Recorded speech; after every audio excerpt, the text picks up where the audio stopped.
ഇന്ത്യയിൽ ആദ്യമായി ഒരു സംസ്ഥാനത്തിന്റെ ഫയർഫോഴ്സ് സ്കൂബ ഡൈവിംഗ് ടീമിൽ വനിതാ ഉദ്യോഗസ്ഥർ. കേരളത്തിന്റെ 17-അംഗ ടീമാണ് പാസിംഗ് ഔട്ട് പരേഡ് കഴിഞ്ഞ് ജോലിയിൽ പ്രവേശിപ്പിച്ചത്. ഇതിൽ 2 പേർ മലപ്പുറം ഫയർ സ്റ്റേഷനിലാണ്. വളരെ ആഴങ്ങളിൽ പോയി രക്ഷാപ്രവർത്തനം നടത്താൻ സജ്ജമായ ആ ടീമിനെ നമുക്കൊന്ന് പരിചയപ്പെടാം.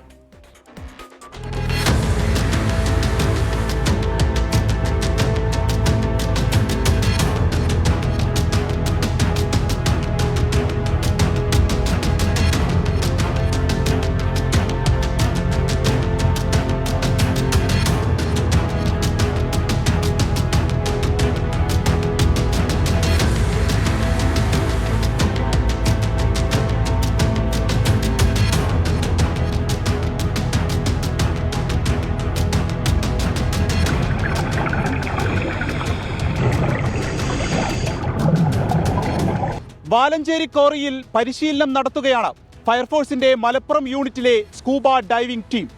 ആധുനിക ഉപകരണങ്ങളുടെ സഹായത്തോടെ ഈ ടീമിൽ 2 വനിതാ ഉദ്യോഗസ്ഥർ കൂടി ഉണ്ട് എന്നത് അഭിമാനകരമായ കാര്യം. Diver 1 calling.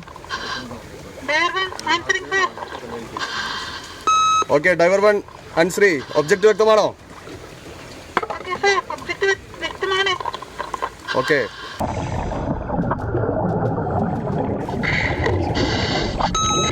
Diver 1 calling. Edakkara സ്വദേശി ശ്രുതിയും അരീക്കോട് സ്വദേശി അനുശ്രീയുമാണ് മലപ്പുറം ഫയർ സ്റ്റേഷൻ സ്കൂബ ടീമിലെ അംഗങ്ങൾ. വളരെ പ്രയാസമേറിയ സ്കൂബ ഡൈവിംഗ് വിഭാഗത്തിലേക്ക് പരിശീലനം നേടാൻ ഫോഴ്സിലെ 17 വനിതകളും സ്വയം സന്നദ്ധരായി വരികയായിരുന്നു. അതിൽ 2 പേരാണ് ശ്രുതിയും അനുശ്രീയും. വെള്ളത്തിൽ 100 അടിയോളം താഴെ പോയി രക്ഷാപ്രവർത്തനം നടത്താൻ പ്രാവീണ്യം നേടിക്കഴിഞ്ഞു. 18 കിലോയോളം തൂക്കം വരുന്ന അലുമിനിയം എയർ സിലിണ്ടർ പുറകിലിട്ടാണ് ഇവർ വെള്ളത്തിലേക്ക് ഇറങ്ങുന്നത്.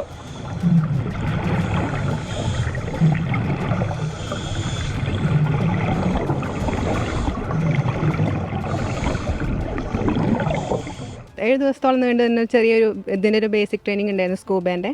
അന്നൊരു ചെറിയ ഇൻട്രസ്റ്റ് ഉണ്ടായിരുന്നു. പിന്നെ ഇത് പഠിച്ചു കഴിഞ്ഞപ്പോൾ നമുക്ക് അതിനൊരു കോൺഫിഡൻസ്, അങ്ങനെ അത്രയും സപ്പോർട്ടായിട്ടുള്ള ഇൻസ്ട്രക്ടർമാരായിരുന്നു ഉണ്ടായിരുന്നത്. പിന്നെ ഞങ്ങളൊരു 85 ഫീറ്റോളം ആവുന്ന ധൈര്യം പേടിയൊന്നും ഉണ്ടായിരുന്നില്ല. അതിന് അത്ര സപ്പോർട്ടായിട്ട് ഉള്ള സാറുമാരായിരുന്നു ഒപ്പം ഉണ്ടായിരുന്നത്. അതുകൊണ്ട് ധൈര്യമായിട്ട് പോയി വരാൻ പറ്റി. ഇപ്പോൾ കോൺഫിഡൻസ് ആണ് ചെയ്യാനും പോകാനും. മാസത്തിൽ എല്ലാ ഉപകരണങ്ങളും ഉപയോഗിച്ച് പരിശീലനം ഉണ്ടാകും. വനിതകൾ സ്കൂബ ഡൈവിംഗ് ടീമിന്റെ ഭാഗമായത് സേനയ്ക്ക് തന്നെ അഭിമാനമാണെന്ന് ഉദ്യോഗസ്ഥർ പറയുന്നു. ഇന്ത്യയിൽ ഇതുവരെ വേറൊരു സ്റ്റേറ്റിലും ഇതിനൊക്കെ ഒരു വനിതാ ടീമിനെ ഉണ്ടാക്കിയിട്ടില്ല. കേരളത്തിലാണ് ആദ്യമായിട്ടൊരു വനിതാ ടീമിനെ ഉണ്ടാക്കുന്നത്. ആ വനിതകളൂടെ വരുന്നതോടുകൂടി നമ്മുടെ സ്കൂബ ടീം കൂടുതൽ ശക്തി പ്രാപിക്കുകയാണ് ചെയ്യുന്നത്. ആ വനിതകളും ഇതിനകത്ത് പങ്കാളികളാവും എന്നുള്ളത് പൊതുജനങ്ങളുടെ ഇടയിൽ സേനയുടെ ഒരു മതിപ്പ് വർദ്ധിപ്പിക്കുകയാണ് ചെയ്യുന്നത്. ഫയർഫോഴ്സിലേക്ക് സ്ത്രീകൾ എത്തിയിട്ട് തന്നെ 2 വർഷമാകുന്നതേ ഉള്ളൂ.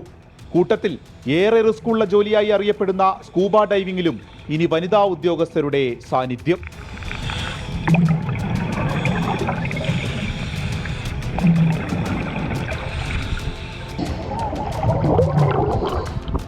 അർഷക്കിനൊപ്പം വിപിൻ സി വിജയൻ, 24 മലപ്പുറം.